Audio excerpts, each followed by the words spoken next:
السلام عليكم ورحمة الله وبركاته. إن الحمد لله نحمده ونستعينه ونستغفره ونعوذ بالله من شرور أنفسنا ومن سيئات أعمالنا. من يهده الله فلا مضل له ومن يضلل فلا هادي له. ونشهد أن لا إله إلا الله وحده لا شريك له ونشهد أن محمدا عبده ورسوله.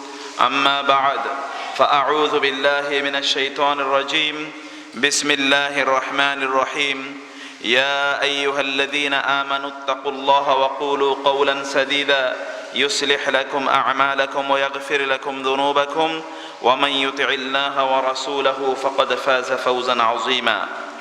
وقال النبي صلى الله عليه وسلم: من سن في الإسلام سنة حسنة فله أجرها وأجر من عمل بها من غير أن ينقص من أجر العامل شيء. ومن سن في الإسلام سنة سيئة فله وزرها ووزر من عمل بها من غير أن ينقص من أجر العامل شيء أو كما قال عليه الصلاة والسلام. মহান আল্লাহ সুবহানাহু ওয়া তাআলা দরবারে শুকরিয়া আদায় করছি। আল্লাহ সুবহানাহু ওয়া তাআলা আমাদেরকে জুমার সালাত আদায়ের উদ্দেশ্যে মসজিদে সমবেত হওয়ার তৌফিক দান করেছেন, বলি আলহামদুলিল্লাহ। সম্মানিত উপস্থিতি, কয়েকটি বিষয় ইনশাআল্লাহ আলোচনা করব আপনাদের মাঝে। প্রথম যে প্রশ্নটি জাগতেই পারে এবং যারা পরবর্তীতেও শুনবেন, যারা মাইকের আওয়াজ যতটুকু জায়গায় পৌঁছে যারা শুনছেন তাদের জন্যও বলছি যে আমরা কেন বাংলা স্টার্ট করলাম। এটি একটা বড় প্রশ্ন অনেকের কাছেই। আমাদের কাছে আলহামদুলিল্লাহ এটা কোনো প্রশ্ন নয়, কিন্তু অনেকের কাছে এটি প্রশ্ন। কারণ আমরা দিনের দাওয়াত দিয়ে থাকি মসজিদের মেম্বার থেকে। মসজিদের মেম্বার হচ্ছে দিনের দাওয়াত দেওয়ার শ্রেষ্ঠতম জায়গা, যেখান থেকে আল্লাহ রাসূল সাল্লাল্লাহু আলাইহি ওয়াসাল্লাম তিনি দিনের দাওয়াতগুলো দিতেন। এই মেম্বার এটা একটা আমানতের জায়গা। এই আমানতের জায়গাটি পরিপূর্ণভাবে যথাযথভাবে পরিপূর্ণ দায়িত্বশীলতার সাথেই রক্ষা করতে হবে। এবং এখান থেকে রাসূলুল্লাহ সাল্লাল্লাহু আলাইহি ওয়াসাল্লামের পলিসি, তার সুন্নাহকে মেনটেন করে আমাদেরকে দাওয়াতের কার্যকলাপগুলো পরিচালনা করতে হবে। আল্লাহ রাসূল সাল্লাল্লাহু আলাইহি ওয়াসাল্লাম সহ সকল নবী রাসূলদেরকে আল্লাহ সুবহানাহু ওয়া তাআলা তাদের স্বজাতীয় ভাষায় পাঠিয়েছেন, যাতে মানুষের কাছে দ্বীনের দাওয়াতগুলো যথাযথভাবে পৌঁছে দিতে পারেন। কিন্তু আমরা যদি সেই ভাষার যথাযথ ব্যবহার না করি, তাহলে দ্বীনের দাওয়াতগুলো ঠিকমতো মানুষের কাছে পৌঁছে দিতে পারবো না। বাংলাদেশে লক্ষ লক্ষ মসজিদ থেকে যদি এই মেম্বারের যেই দায়িত্ব এবং আমানত যথাযথভাবে পালন করা যায়, তাইলে কোটি কোটি মানুষের কাছে প্রতি জুমাবারে দ্বীনের সত্যিকার মেসেজগুলো সহজভাবেই পৌঁছানো যায়। কিন্তু দুর্ভাগ্যজনকভাবে আমরা ভাষাগত বাধার কারণে মানুষের কাছে আল্লাহর রাসূল সাল্লাল্লাহু আলাইহি ওয়াসাল্লামের দ্বীনটাকে পরিপূর্ণভাবে পৌঁছে দিতে পারিনি।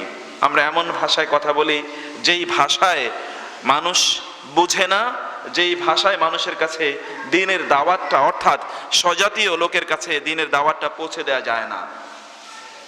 এটা নবী রাসূলদের সুন্নত নয়। আমাদেরকে মনে রাখতে হবে যে ভাষা মৌলিক ও ইস্যু নয়। মৌলিক ইস্যু হচ্ছে দ্বীনের জ্ঞান, সেটা মানুষের কাছে পৌঁছে দেয়া, সেটি হচ্ছে মৌলিক বিষয়। খুতবা দেয়া এটি ইবাদত, কিন্তু খুতবার ভাষাটি ইবাদত নয়। খুতবার ভাষা তো আপনার এবং আমার। আমি আমার মতো করে কথা বলছি, আপনি আপনার মতো করে কথা বলছেন, সেটি তো আমার মতো করে আমি উপস্থাপন করছি। প্রত্যেকটা শব্দ চয়ন এগুলো আমার নিজের চয়েস, আমার নিজের তৈরি। কিন্তু কোরআন এবং সুন্নাহ এটা হচ্ছে আল্লাহ এবং তার রাসূলের। যতটুকু কোরআন এবং সুন্নাহ আসবে ততটুকু আল্লাহ এবং তার রাসূলের ভাষাই, অর্থাৎ তারা যেভাবে বলেছেন আমানতদারিতার সাথে সেভাবেই পৌঁছে দিতে হবে। আর বাকি ব্যাখ্যা বিশ্লেষণ অথবা আমাদের নিজেদের মতো করে দ্বীনকে উপস্থাপনা, সেটা জনগণ যে ভাষা বুঝেন সেই ভাষায় উপস্থাপন করা দরকার। অনেকে প্রশ্ন করতে পারেন, তাহলে নামাজটাও তো আমরা বাংলায় পড়তে পারি। তারা বুঝতে পারেননি সালাত অথবা নামাজের যে সকল তাসবিহ তাহলিল রয়েছে, এগুলোকে আমাদের নিজেদের ভাষায় আমরা বলি না নিজেরা বানিয়েছি?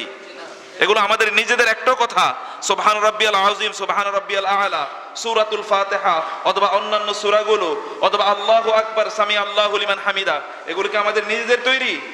নো, এগুলো আল্লাহ রাসূল সাল্লাল্লাহু আলাইহি ওয়াসাল্লাম আমাদেরকে জানিয়ে দিয়েছেন। সেগুলো যতটুকু আল্লাহ রাসূল বলেছেন হুবহু ততটুকু আমরা রাসূলের ভাষায় বলছি, আর বাকি যতটুকু আমাদের সাধারণ মানুষের জন্য আমরা বলতে চাই ততটুকু তো মানুষের বোধগম্য ভাষায় বলতে হবে। এমনকি আল্লাহ এবং তার রাসূলের কোনো কথাও যদি আমরা বলি তখনও তো সেটা আবার জনগণের ভাষায় ব্যাখ্যা করে দেই, তাই না?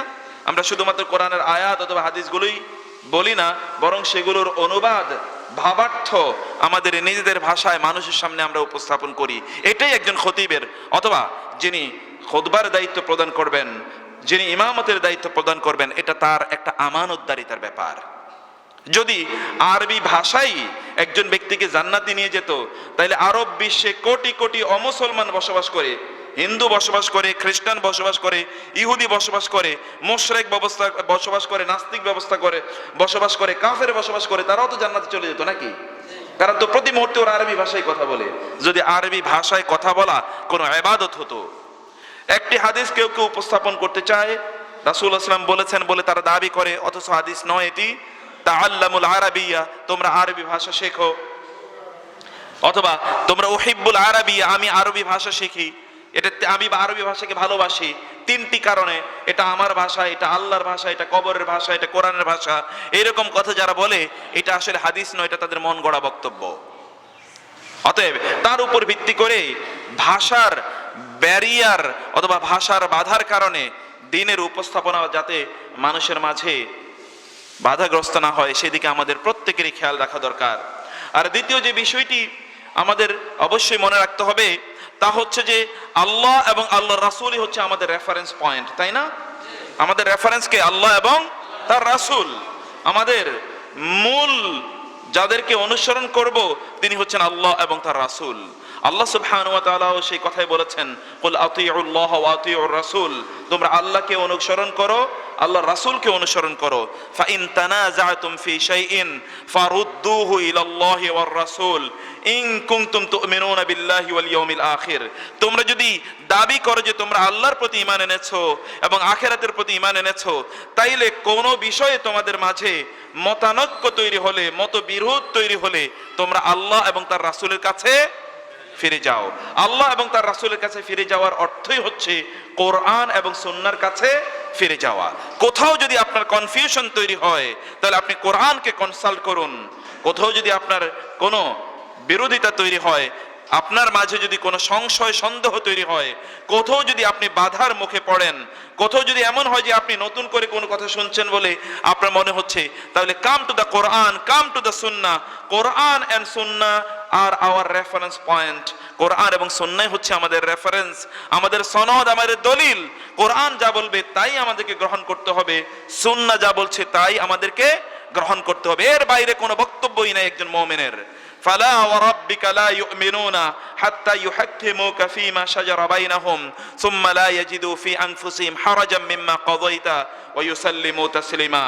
আল্লাহর কসম করে, আপনার রবের কসম করে বলছি, তারা সত্যিকার অর্থে ঈমানদার হবে না যতক্ষণ না তারা আপনাকে তাদের সকল বিরোধ এবং সকল বিভেদের, সকল বিরোধ এবং বিভেদের, সকল মতবিরোধের মূল বিচারক হিসেবে মেনে না নেয়। অর্থাৎ রাসূলুল্লাহ সাল্লাল্লাহু আলাইহি ওয়াসাল্লামের মূল বিচারক, তিনিই বিচার করবেন। আল্লাহ সুবহানাহু ওয়া তাআলা সেই কথাই বলেছেন, কানান নাসু উম্মাতান ওয়াহিদা ফাবাআসাল্লাহু আন-নাবিয়্যিনা মুবাশশিরিনা ওয়া মুনযিরিন ওয়া আনজালা মাআহুমুল কিতাবা বিল হাক্কি লিয়াহকুমা বাইনান নাস ফীমা ইখতালাফু ফীহি।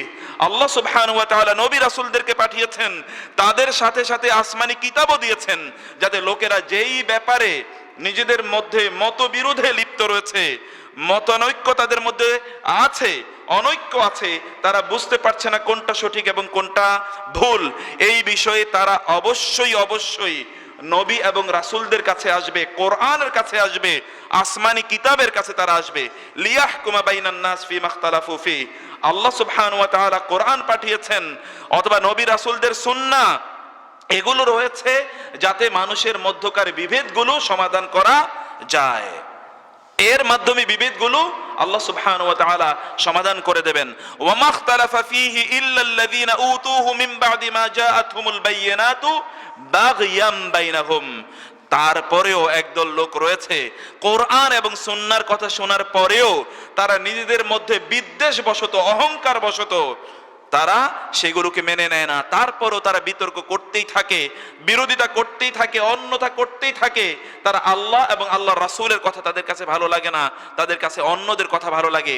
আল্লাহ এবং আল্লাহর রাসূলের উপর তারা অন্যকে প্রায়োরিটি প্রদান করে। আল্লাহ সুবহানাহু ওয়া তাআলা বলেছেন, ফাহাদাল্লাহুল্লাযীনা আমানু লিমাখতালাফু ফীহি মিনাল হাক্কি বিইযনিহি ওয়াল্লাহু ইয়াহদি মান ইয়াশাউ ইলা সিরাতিন মুস্তাকিম। আল্লাহ সুবহানাহু ওয়া তাআলা যারা সত্যিকার ঈমান রেখেছে এই সকল লোকদেরকে আল্লাহ হেদায়েত দেন, অন্যদেরকে আল্লাহ হেদায়েত দেন না। অতএব হেদায়েত পাওয়ার জন্য এই মূল দর্শন তা হলো আল্লাহ এবং আল্লাহর রাসূলকেই মেনে নেয়া।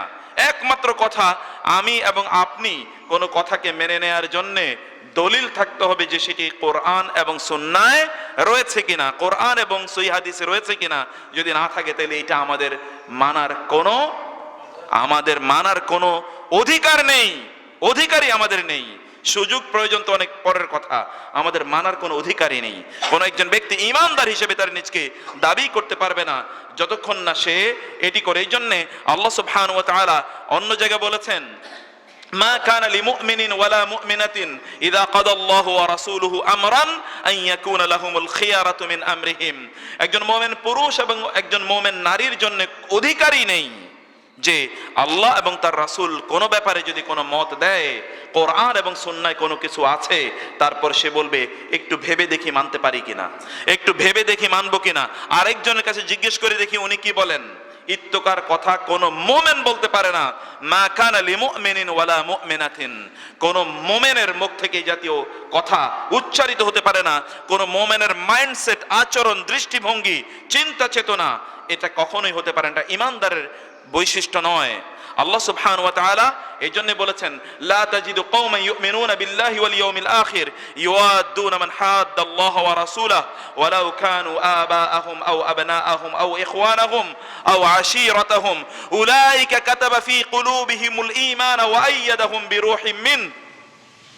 আল্লাহ সুবহানাহু ওয়া তাআলা একদল লোকের কথা বলেছেন, সেই সকল লোকেরা আল্লাহ এবং আল্লাহর রাসূলকে এমনি ভাবে ভালোবাসে যেই ভালোবাসার কোনো তুলনা নাই।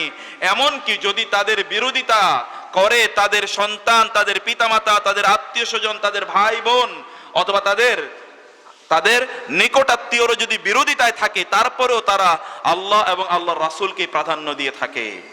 এদের অন্তরে আল্লাহ ঈমানকে সুদৃঢ় করে দিয়েছেন এবং আল্লাহ সুবহানাহু ওয়া তাআলা তার রহমত দিয়ে এই সকল ব্যক্তিদেরকে শক্তিশালী করে দেবেন।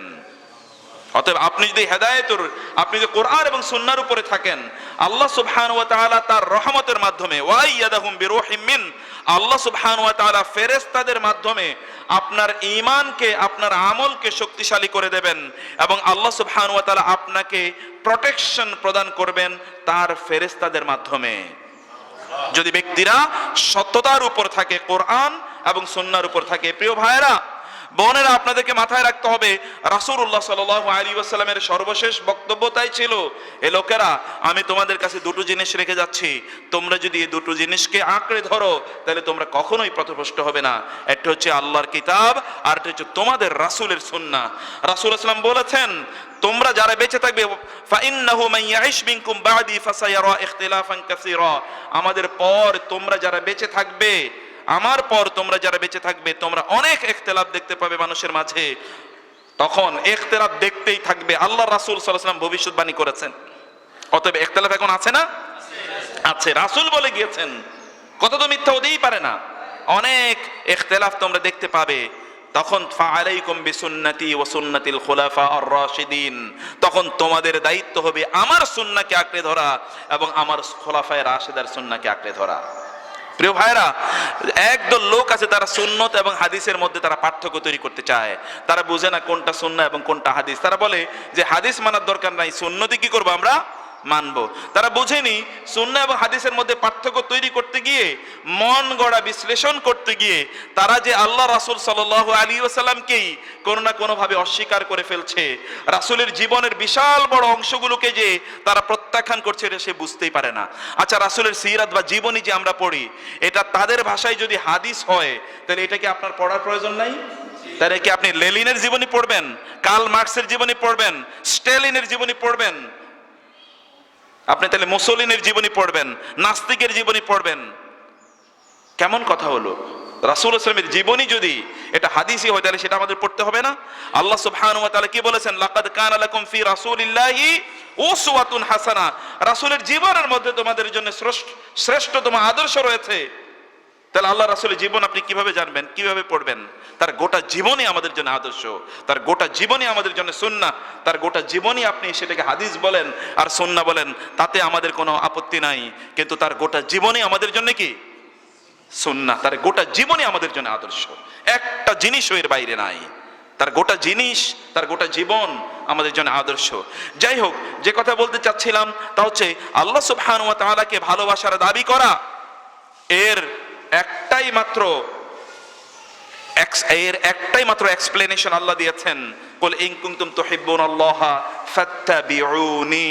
তোমরা আল্লাহর ভালোবাসা দাবি করছো, তাহলে আমাকে তোমরা অনুসরণ করো। প্রিয় ভাইরা, আল্লাহ সুবহানাহু ওয়া তাআলা ভালোবাসার দাবি, রাসূলুল্লাহ সাল্লাল্লাহু আলাইহি ওয়াসাল্লামের ফেক তথাকথিত ভালোবাসার দাবি, এগুলো কোনোটাই কিয়ামতের দিন আপনার কাজে আসবে না যদি না আপনি আল্লাহর রাসূল সাল্লাল্লাহু আলাইহি ওয়াসাল্লামকে পরতে পরতে জীবনের প্রত্যেকটা অঙ্গনে তাকে অনুসরণ না করেন। রাসূলুল্লাহ সাল্লাল্লাহু আলাইহি ওয়াসাল্লামের শাফাআত বা সুপারিশ আপনি কামনা করছেন, নিজকে আপনি আশিকে রাসূল হিসেবে দাবি করছেন, ইশকে রাসূল, আপনি রাসূলের আশিক হিসেবে নিজকে দাবি করছেন, যদিও এই জাতীয় শব্দ চয়ন মুসলমানদের জন্য জায়েজই নাই। আশিক জাতীয় শব্দ মুসলমানদের জন্য ব্যবহার করাই জায়েজ নাই। তারপরে একদল লোক আর তাদের নিজেদেরকে আশিকে রাসূল হিসেবে দাবি করে। আশিক মানে হচ্ছে প্রেমিক প্রেমিকাদের মাঝে যে অবৈধ প্রণয় হয়, প্রেম হয়, এটাকে আরবিতে বলে ইশক। রাসূলের সাথে কি এরকম প্রেম আমাদের? এই প্রেমটা কিসের প্রেম? এই ভালোবাসা হলো ঈমানের ভালোবাসা। কোন ব্যক্তি তো ঈমানই থাকবে না যদি রাসূলকে সে ভালো না বাসে। আর এই ভালোবাসা কেমন? গোটা পৃথিবী নয়, ব্যক্তির তার নিজের জীবনের চেয়ে রাসূলকে ভালোবাসতে হয়। আপনি এই জাতীয় অবৈধ কুরুচিপূর্ণ শব্দ ব্যবহার করে রাসূলের ভালোবাসা প্রমাণ করতে চান, তারপর আবার রাসূলের সুপারিশও পাবেন, অথচ পরতে পরতে আপনি রাসূলের হাদিসকে বা সুন্নাহকে বিরোধিতা করে যাবেন, নিজের মন গড়া ব্যাখ্যা অথবা বিশ্লেষণ আপনি দাঁড়া করাবেন, তা তো কখনোই হতে পারে না। এই জন্যে আল্লাহ সুবহানাহু ওয়া তাআলা অন্য জায়গায় উল্লেখ করেছেন, যেই সকল ব্যক্তি, কুল ইন কানা আবাউকুম ওয়া আবনাউকুম ওয়া ইখওয়ানুকুম ওয়া আজওয়াজুকুম ওয়া আশীরাতুকুম ওয়া আমওয়ালিন ইকতারাফতুমুহা ওয়া তিজারাতান তাখশাউনা কাসাদাহা ওয়া মাসাকিন তারদাউনাহা আহাব্বা ইলাইকুম মিনাল্লাহি ওয়া রাসূলিহি ফাতারাব্বাসু হাত্তা ইয়াতি আল্লাহু বিআমরি। যদি তোমাদের কাছে তোমাদের ইত্তকার বিষয়ে, তোমাদের আত্মীয়স্বজন, পাড়া প্রতিবেশী, অমকে তমকে, তোমার ব্যবসা বাণিজ্য, তোমার বাড়ি ঘর এবং তোমার অর্থবৃত্ত, তোমার রেখে আসা দীর্ঘদিন পর্যন্ত চলে আসা তোমার বিভিন্ন ধরনের কাস্টম এবং ট্রেডিশন যদি তোমার কাছে অনেক বেশি প্রিয় হয়, তাহলে ফাতারাব্বাসু হাত্তা ইয়াতি আল্লাহু বিআমরি, then wait and wait until the punishment of Allah comes. তুমি অপেক্ষা করো, আল্লাহ সুবহানাহু ওয়া তাআলার পক্ষ থেকে ভয়ঙ্কর শাস্তি এসে তোমাকে কবে না গ্রাস করে ফেলে। প্রিয় ভাইরা, গোটা পৃথিবীতে মুসলমানরা আজ নির্যাতিত, নিপীড়িত। চারিদিকে যেদিকেই তাকান সেদিকে একই অবস্থা। পূর্বে তাকান তা, পশ্চিমে তাকান তা, উত্তরে তাকান তা, দক্ষিণে বঙ্গোপসাগর একটা আছে, এই জন্য মোটামুটি বাঙালিরা রক্ষা পাইছে, আর নাইলে ওই দিক থেকে আক্রমণ আসতো। এই জাতির এই যে পরিস্থিতি, এই পরিস্থিতি কি এমনিই তৈরি হয়েছে? একজন ব্যক্তি ঈমানের বলে যতটা বলিয়ান হয়, অন্য কোন জিনিস তাকে ততটা বলিয়ান করতে পারে না, কোনো কিছুই না। মুমিনের একমাত্র শক্তি হচ্ছে ঈমান, আল্লাহর উপর তাওয়াক্কুল। বদর, উহুদ সহ আপনি শত শত যুদ্ধের ঘটনা জানেন। সকল যুদ্ধে মুসলমানরা যুদ্ধ করেছে কি দিয়ে? ঈমান দিয়ে যুদ্ধ করেছে, ঈমান দিয়ে, অস্ত্র না। ঈমানের অস্ত্র হচ্ছে মৌলিক অস্ত্র, সবচেয়ে বড় অস্ত্র। সেই অস্ত্রের ধারধারী আপনি নাই, অন্য কোনো কিছু আপনি করতে থাকবেন আর আপনি মার খাবেন না, এটা তো হতেই পারে না। এই জন্যে আমি সাধারণত বলে থাকি, আমরা সুখের প্রত্যাশায় প্রতি মুহূর্তে আপনি এবং আমি ঘুরছি, দৌড়াচ্ছি সুখ। আবার প্রশ্ন করি এত কষ্ট করতেছি কিন্তু সুখ নাই কেন? কোনোদিন আপনি কোরআন অনুসরণ করেন না, কোনোদিন আপনি কোরআন খুলে দেখেন না, কোনোদিন আপনি সুন্নাহর অনুসরণ করেন না, রাসূলুল্লাহ সাল্লাল্লাহু আলাইহি ওয়াসাল্লামকে আপনার জীবনের একমাত্র দর্শন হিসেবে গ্রহণ করেননি, আপনার লাইফস্টাইলে রাসূলুল্লাহ সাল্লাল্লাহু আলাইহি ওয়াসাল্লামের সুন্নাহর কোনো রিফ্লেকশন নাই, আবার আপনি বলেন এত কষ্ট করি কই সুখ তো পাচ্ছি না। সুখ পাবেন কোত্থেকে? সুখ কি অন্য জায়গায় বিক্রি হয় নাকি? সুখ যিনি দেবেন তার কাছে তো ধর্ণা দিতে হবে। সুখ যেই লাইফস্টাইলে পাওয়া যায়, যে জীবনে পাওয়া যায়, সেই জীবন তো অনুসরণ করতে হবে। ভাইয়েরা, বোনেরা, সেই জীবনে আসুন এবং দেখবেন আপনার নিজের জীবনে কিভাবে সুখ আছে, আপনার গোটা পরিবার কিভাবে সুখ এবং সমৃদ্ধিতে ভরে যায়। রাসূলুল্লাহ সাল্লাল্লাহু আলাইহি ওয়াসাল্লামকে অনুসরণের বিষয়টি এরকম, সাহাবায়ে কেরাম রাদিয়াল্লাহু তাআলা আনহুম যখন রাসূলুল্লাহ সাল্লাল্লাহু আলাইহি ওয়াসাল্লাম এর কোনো কথা আসতো, রাসূল বলেছেন আর কোনো বক্তব্যই নাই। একবার চিন্তা করে দেখুন তো, রাসূলুল্লাহ সাল্লাল্লাহু আলাইহি ওয়াসাল্লাম ইন্তেকাল করেছেন, রাসূলুল্লাহ সাল্লাল্লাহু আলাইহি ওয়াসাল্লামকে কোথায় কবরস্থ করা হবে, এটা কত বিশাল একটা ঝগড়ার বিষয় হতে পারে। চিন্তা করে দেখেন তো, কত বিশাল বড় একটা বিতর্ক। প্রত্যেক সাহাবী চাইতেই পারে যে তার ঘরের পাশে রাসূলের কবরটা হতো, অথবা তার জায়গায় রাসূলের কবর হোক। আবু বকর এসে বললেন, রাসূলুল্লাহ সাল্লাল্লাহু আলাইহি ওয়াসাল্লাম বলেছেন নবীরা যেখানে মারা যায় সেখানেই তাদেরকে কবর দিতে হয়। একজন সাহাবীও কি আর একটা কথাও বলেছে? একটা কথাও বলেনি। কি বিশাল বড় প্রবলেম, মুহূর্তের মধ্যে সমাধান হয়ে গেল। রাসূলুল্লাহ সাল্লাল্লাহু আলাইহি ওয়াসাল্লামের ইন্তেকালের পর ফাতেমা রাদিয়াল্লাহু তাআলা আনহা আসলেন আবু বকরের কাছে, আমার বাবার উত্তরাধিকারী কই? আমরা তো তার ওয়ারিস, আমাদেরকে তো উত্তরাধিকার বুঝিয়ে দিতে হবে। আবু বকর রাদিয়াল্লাহু তাআলা আনহু বললেন, ফাতেমা, আপনি কি জানেন রাসূল সাল্লাল্লাহু আলাইহি ওয়াসাল্লাম বলেছেন, নাহনু মা'শারুল আম্বিয়া লা নুওয়াররিসু দীনারা ওয়ালা দিরহামা ইন্নামা নুওয়াররিসুল ইলম। আমরা নবীরা কোন ধন সম্পদকে উত্তরাধিকারী হিসাবে রেখে যাই না, আমরা শুধুমাত্র জ্ঞান ইলমকে রেখে যাই। ফাতেমা বললেন, ও তাইলে আর আমার কোনো দাবি নাই। আত্মসমর্পণ কাকে বলে? একটি মাত্র বক্তব্য সব সমস্যার সমাধান করে দিচ্ছে। আপনি দেখবেন রাসূলুল্লাহ সাল্লাল্লাহু আলাইহি ওয়াসাল্লামের সুন্নাহর মধ্যেই বিজয়, তা যদি অনুসরণ করেন তাইলে প্রকৃত বিজয় আপনি পাবেন।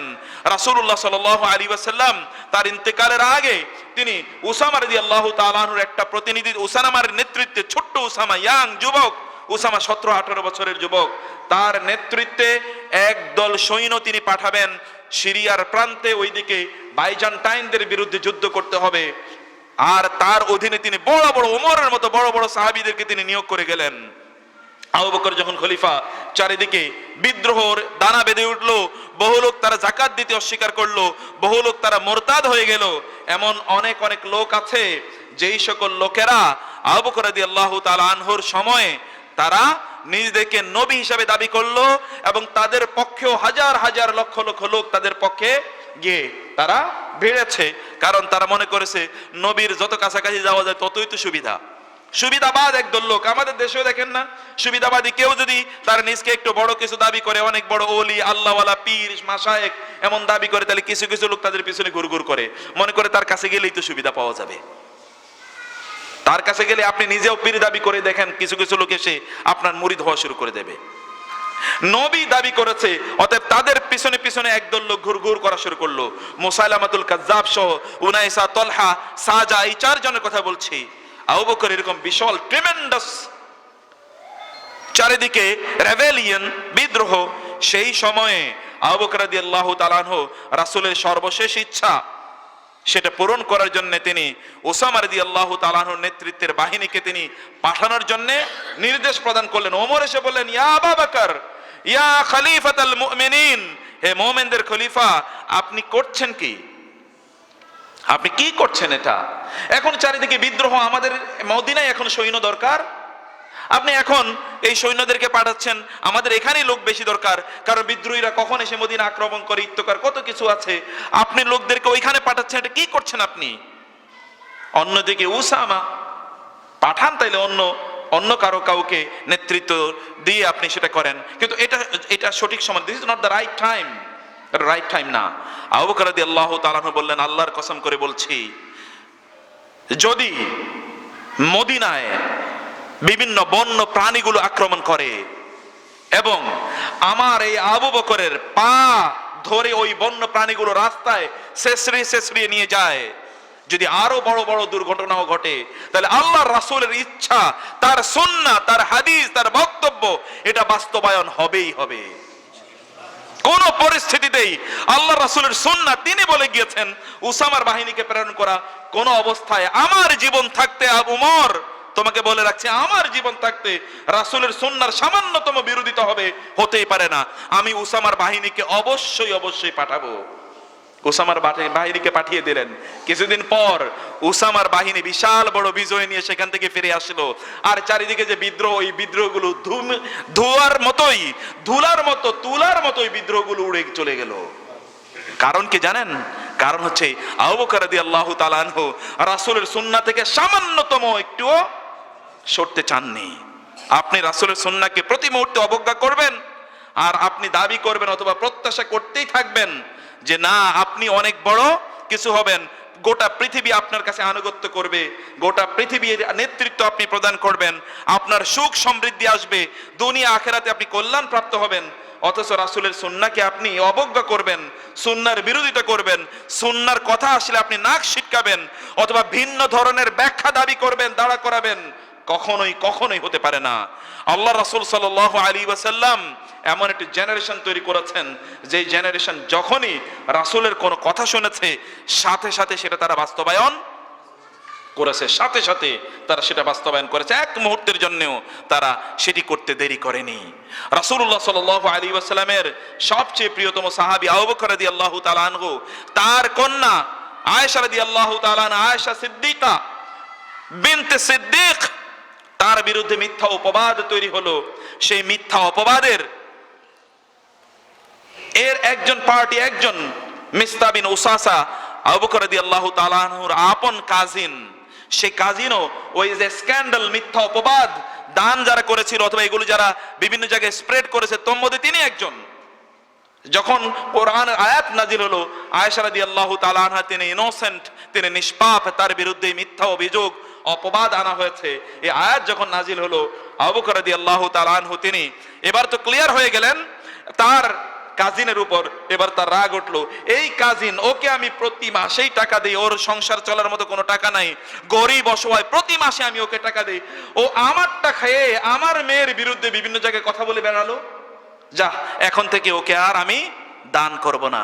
সাথে সাথে কোরআনের আয়াত নাজিল হলো যে তোমাদের কি হলো, যাদেরকে আমি অনুগ্রহ দিয়েছি তারা অসহায়দেরকে অনুগ্রহ দান করা থেকে বিরত থাকতে চায়। কি হলো? তারা কি চায় না আল্লাহ তাদেরকে ক্ষমা করে দেখ? আবু বকরের কাছে যখন এই আয়াতটি আসে, আবু বকর রাদিয়াল্লাহু তাআলা আনহু দ্রুতই বললেন, না, অবশ্যই অবশ্যই আমি চাই আল্লাহ আমাকে ক্ষমা করে দিন, এবং মিস্তা ইবনে উসাসার যে স্টাইপেন্ড অথবা বৃত্তি আমি বন্ধ করে দিয়েছিলাম, সেই বৃত্তি আবার আমি চালু করে দিলাম। মুহূর্তের মধ্যে, একটা মুহূর্ত দ্বিধাদ্বন্দ্ব করেননি, বলেননি যে ঠিক আছে ওই মাওলানা সাহেবকে আমি জিজ্ঞেস করব, ওই পীর সাহেবকে আমি জিজ্ঞেস করি, আমাদের ওই মুরব্বী কি বলেছেন ওনার কাছ থেকে একটু শুনে দেখি।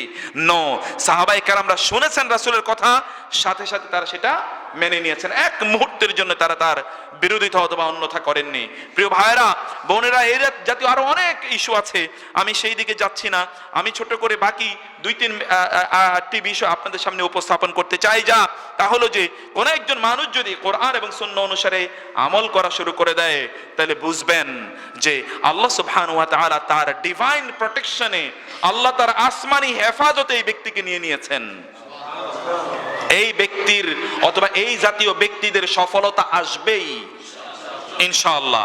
আপনাদের মনে আছে নাজ্জাশীর কাছে যখন আবু সুফিয়ানরা গেল, হেরাক্লিয়াসের কাছে যখন আবু সুফিয়ান গেল, হেরাক্লিয়াস সেই তৎকালীন রোমান সম্রাট, সিরিয়াতে তার অবস্থান, সেখানে যখন আবু সুফিয়ান তখনও মুসলমান হয়নি, আবু সুফিয়ান এবং অন্যরা ওই অঞ্চলে তারা সেখানে ব্যবসা বাণিজ্য করছিল। এর মধ্যে হেরাক্লিয়াস তাদেরকে ডাকলো যে তোমাদের দেশে একজন নবী এসেছে, ওই নবীর ব্যাপারে একটু শুনতে চাই, কে আছো? তার সবচেয়ে নিকটাত্মীয় কে? আবু সুফিয়ান বলল, আমি তার সবচেয়ে নিকটাত্মীয়।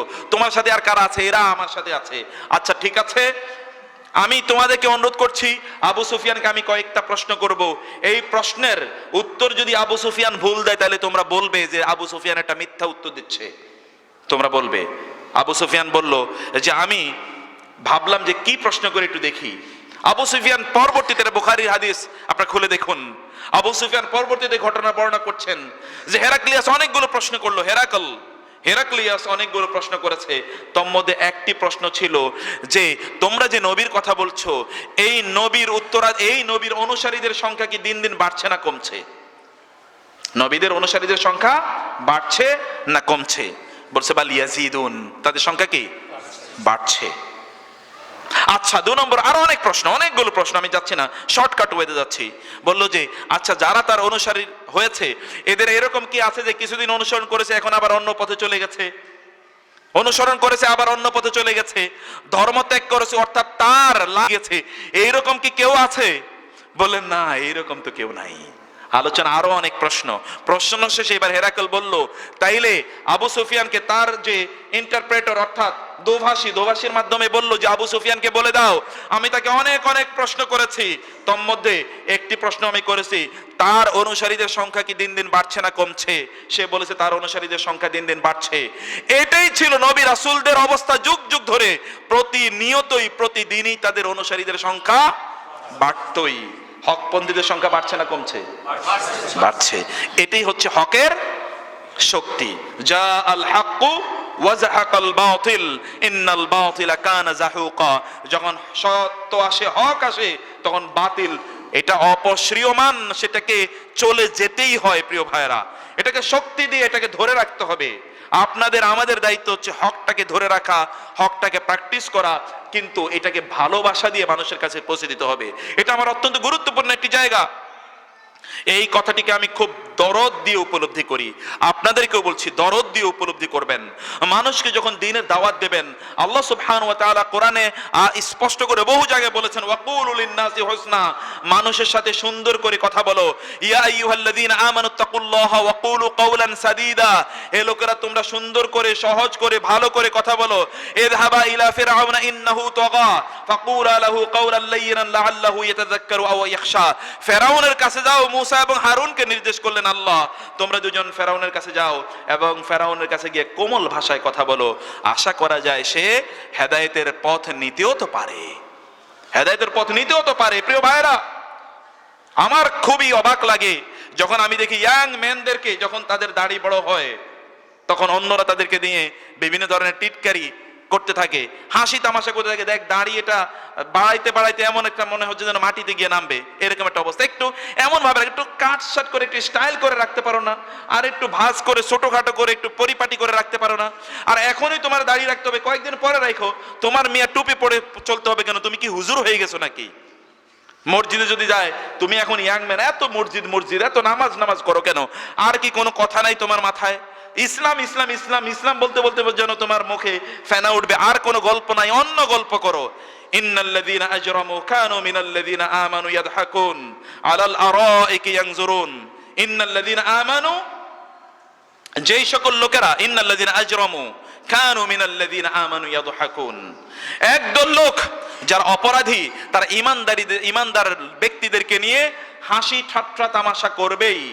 কিন্তু কোন একটি সময় আসবে যখন বিপরীত ঘটনা ঘটবে, ইমানদাররা ওদেরকে নিয়ে এবার হাসি ঠাট্টা করবে।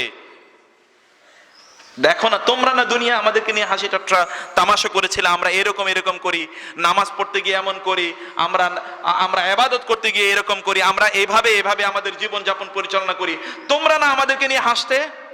এখন দেখো ভিন্ন অবস্থা, আজ আমরা তোমাদেরকে নিয়ে হাসছি। আজকে তোমাদের দুরবস্থা দেখে আমাদের করুণা হয় তোমাদের প্রতি। আলাল আরাইকি ইয়ানজুরুন, তারা তখন মহা খাটিয়ায়, সোফায়, উন্নত মানের সোফায় বসে বসে ওদের অবস্থা দেখবে এবং তাদের জন্য আফসোস করবে, হায় হাল সুওয়াল কুফফারু মা কানু ইয়ামালুন। যারা কাফের, তারা যা করেছে তাই তো তাদেরকে প্রতিদান দেওয়া হবে, তার বাইরে সে প্রতিদান কিভাবে প্রত্যাশা করে? এই জন্য প্রিয় ভাইরা, কোনো ব্যক্তি যদি, কোনো ইয়াং ম্যান অথবা কোনো বৃদ্ধ কেউ যদি কোরআন এবং সুন্নাহ অনুসারে আমল করতে আসে, তাকে আপনারা কংগ্রাচুলেশন জানান, তাকে বাহবা দিন, তাকে অনুপ্রেরণা দিন। এই কথা বলবেন না দেখেছি তো জীবনে কোনোদিন আমল করতে দেখি নাই, হঠাৎ করে নতুন মুসল্লি হয়েছে। যে হঠাৎ করে নতুন মুসল্লি হয়েছে সে কিন্তু ওমরের স্ট্যাটাসে গ্রহণ করতে পারে না?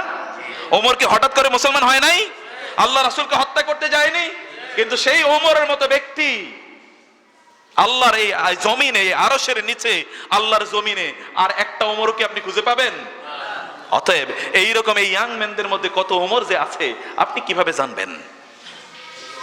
সেই জন্যে কেউ যদি দিন প্র্যাকটিস করা শুরু করে দেয় নতুন করে, এবং সে সত্যিকার দিন যা তা সে বুঝেছে, সত্যিকার দিনকে সে প্র্যাকটিস করা শুরু করেছে, তাকে বাহাবা দিন, কংগ্রাচুলেশন জানান।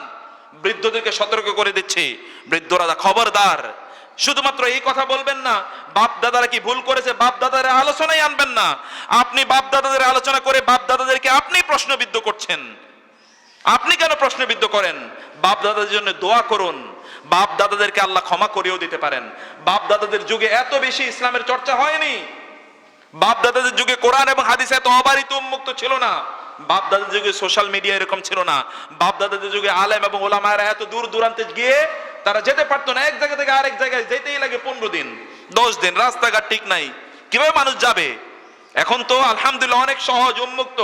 সকালবেলা ঢাকা থেকে চলে আসা যায় রায়পুরে, দুপুরের মধ্যে 12টার মধ্যে পৌঁছে যাওয়া যায়। আর ওইখান থেকে 3 দিন 4 দিন আগে নৌকা করে তারপরে কোথায় কিভাবে যাবে এর কোনো ঠিক ছিল না। সেই সময় দিন এতটা উন্মুক্ত ছিল না। এটা আল্লাহর রহমত যে আল্লাহ দিনকে আপনাদের কাছে সহজ করে দিয়েছেন। সেই সহজ করে দেয়াটাকে গ্রহণ করুন, নিজেরা যা শুনেছেন সত্য সেটাকে গ্রহণ করুন, আর বাপ দাদাদের জন্য আল্লাহর কাছে দোয়া করুন, আল্লাহ যাতে তাদেরকে ক্ষমা করে দেন। এইভাবে তাদেরকে দোয়া করে তাদেরকে উদ্ধার করুন। এক সময় বাংলাদেশের ঘরে ঘরে মকসুদুল মুমিনিনই একমাত্র বই ছিল, এখন তো দূরবীক্ষণ যন্ত্র দিয়েও খুঁজে পাওয়া যাবে না। এক সময় বাংলাদেশের মহিলারা বিষাদ সিন্ধু নামে একটা গল্পের বই, যার মধ্যে প্রায় 95% মিথ্যা কথা, ওইটা বলে বলে বাংলাদেশের মহিলাদেরকে কান্না করতে দেখেছি।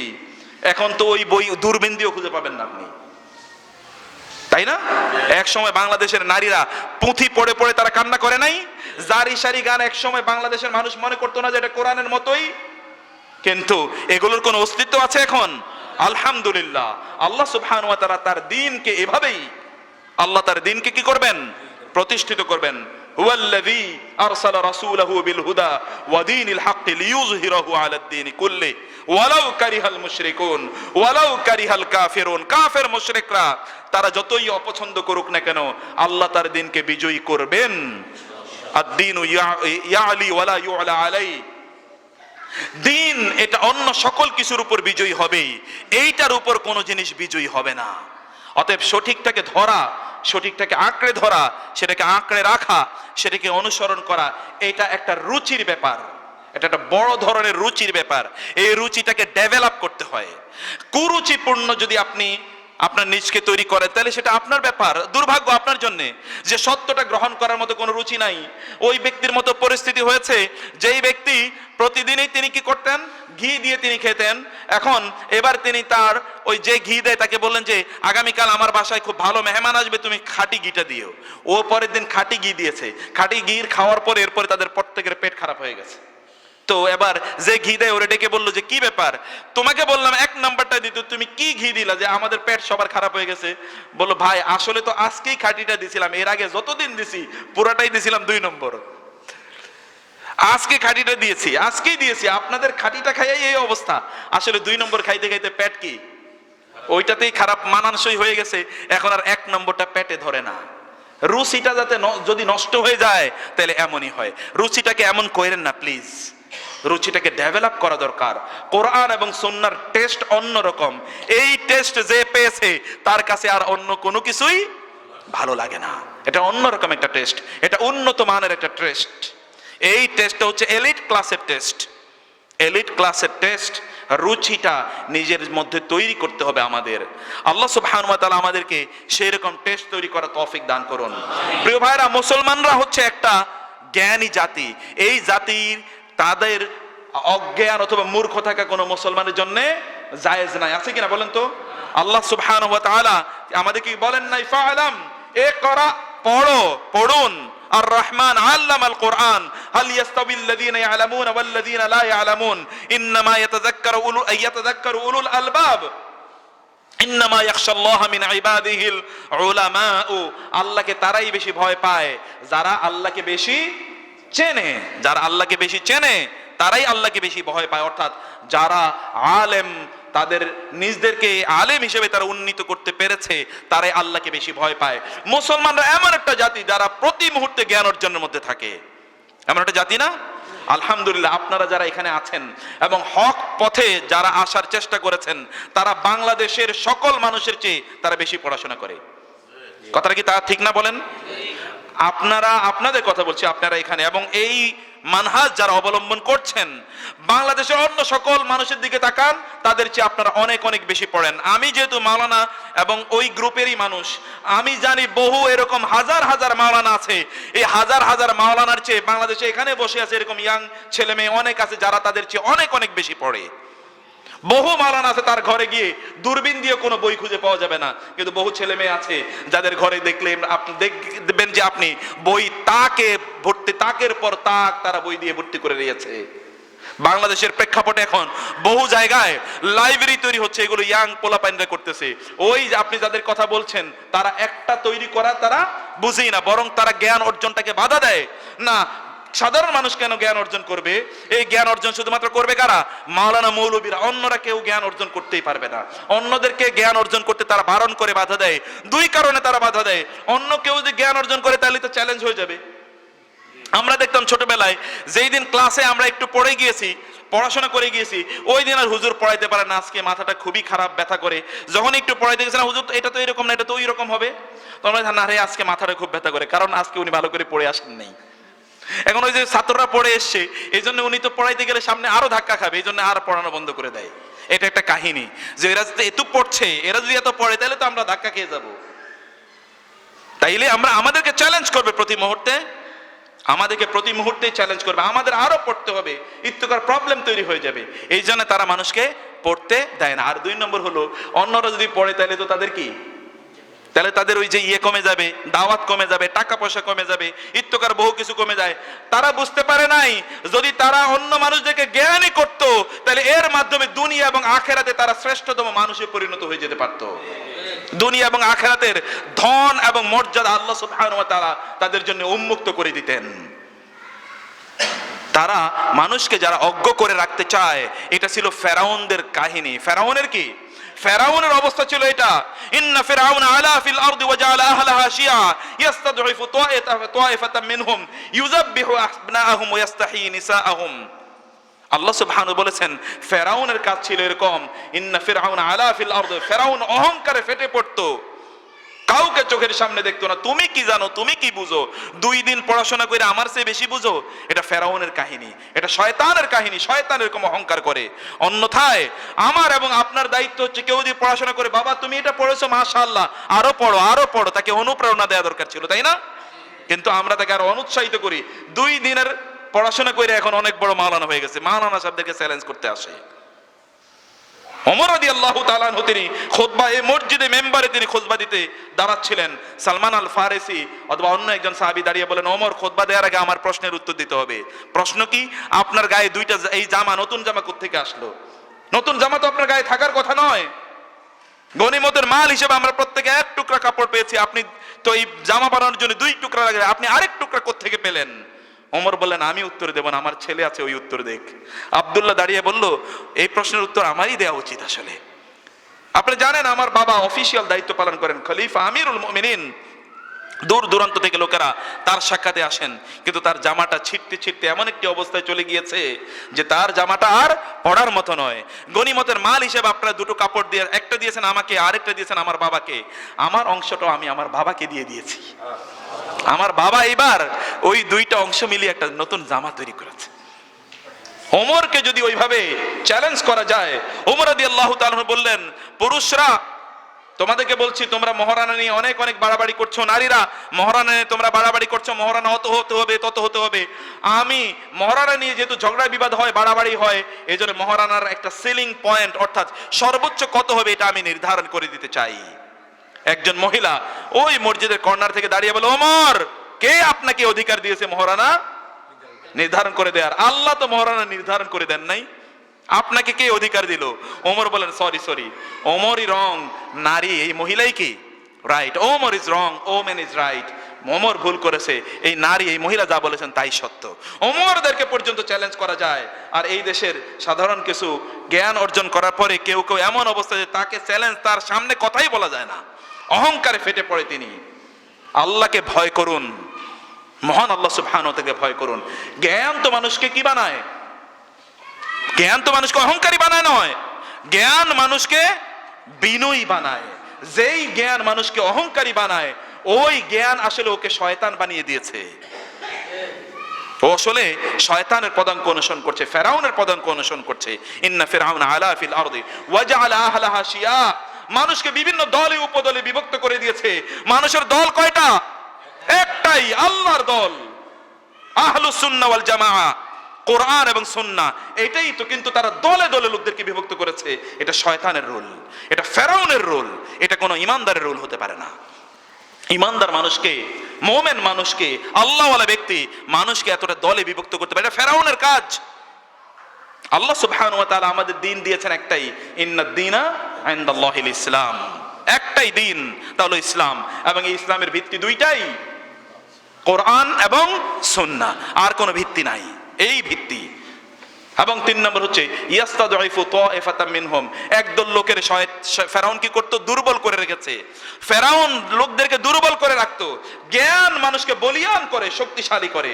আর এরা জ্ঞান বিতরণ না করে মানুষকে কি করে রাখতে চায়?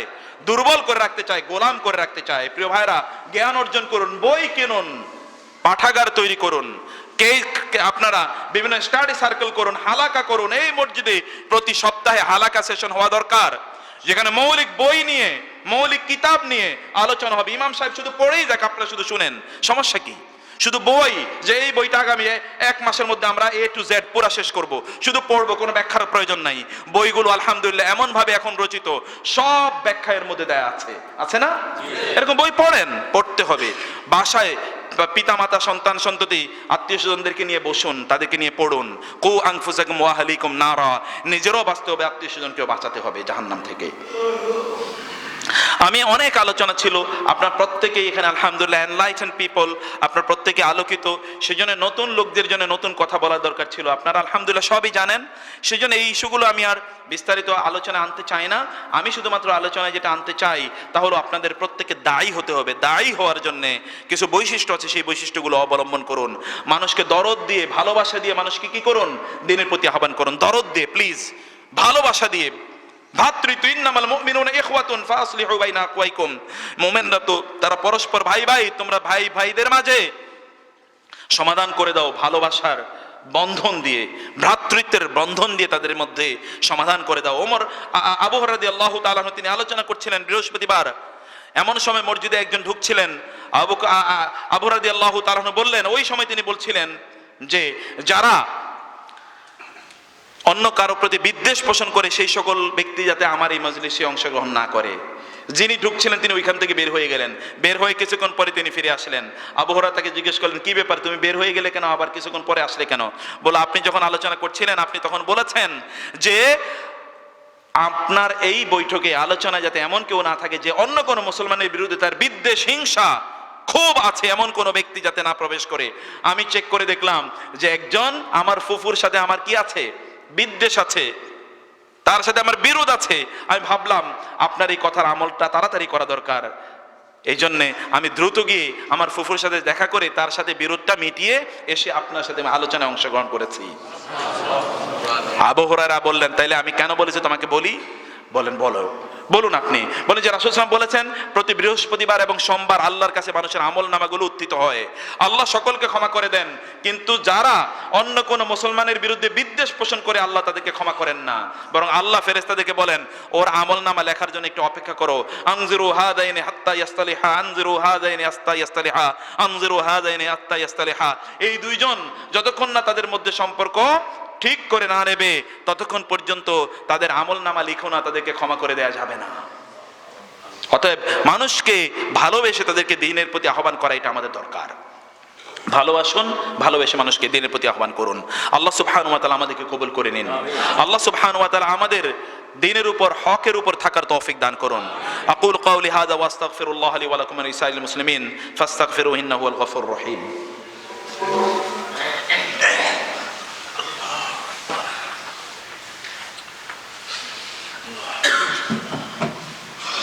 إن الحمد لله والصلاة والسلام على رسول الله وعلى آله وأصحابه ومن والاه أما بعد فأعوذ بالله من الشيطان الرجيم بسم الله الرحمن الرحيم إن الله وملائكته يصلون على النبي يا أيها الذين آمنوا صلوا عليه وسلموا تسليما اللهم صل على محمد وعلى آل محمد كما صليت على إبراهيم وعلى آل إبراهيم إنك حميد مجيد اللهم بارك على محمد وعلى آل محمد كما باركت على إبراهيم وعلى آل إبراهيم إنك حميد مجيد اللهم أعز الإسلام والمسلمين اللهم انصر الإسلام والمسلمين اللهم انصر المجاهدين في كل مكان اللهم انصر المجاهدين في كل مكان اللهم عليك باليهود والنصارى وأعداء الإسلام والمسلمين يا رب العالمين হে আল্লাহ গোটা পৃথিবী জুড়ে মুসলমানরা নির্যাতিত আপনি তাদেরকে রক্ষা করুন আল্লাহ আপনার পক্ষ থেকে তাদের জন্য দায়িত্বশীল পাঠিয়ে দিন আপনার পক্ষ থেকে তাদের জন্য অভিভাবক পাঠিয়ে দিন আপনার পক্ষ থেকে তাদের জন্য সাহায্যকারী পাঠিয়ে দিন আল্লাহ গোটা পৃথিবীতে ইসলামকে বিজয়ী শক্তি হিসেবে কবুল করে নিন আমাদেরকে আপনি ক্ষমা করে দিন আমাদেরকে ইসলামের উপর আপনি প্রতিষ্ঠিত রাখুন আমাদের আত্মীয়স্বজনকে আপনি ক্ষমা করে দিন প্রত্যেককে হক বোঝার তৌফিক দান করুন আল্লাহ আমাদের মধ্যে যারা ইন্তেকাল করেছেন তাদেরকে ক্ষমা করে দিন তাদের গুনাহ খাতা মাফ করে দিন তাদেরকে জান্নাতুল ফেরদাউস দান করুন আল্লাহ আমরা যারা বেঁচে আছি আমাদের ঈমান এবং ইসলামের উপর আপনি প্রতিষ্ঠিত রাখুন হে আল্লাহ আপনি আমাদের প্রত্যেককে ক্ষমা করে দিন আমাদেরকে দ্বীনে জ্ঞান অর্জন করার তৌফিক দান করুন ইবাদাল্লাহ রাহিমাকুমুল্লাহ ইন্নাল্লাহা ইয়া'মুরু বিল আদলি ওয়াল ইহসান ওয়া ইতা'i যিল কুরবা ওয়া ইয়ানহা আনিল ফাহশাই ওয়াল মুনকারি ওয়াল বাগই ইয়া'iযুকুম লা'আল্লাকুম তাযাক্কারুন ফাযকুরুনি আযকুরুকুম ওয়াশকুরু লি ওয়া লা তাকফুরুন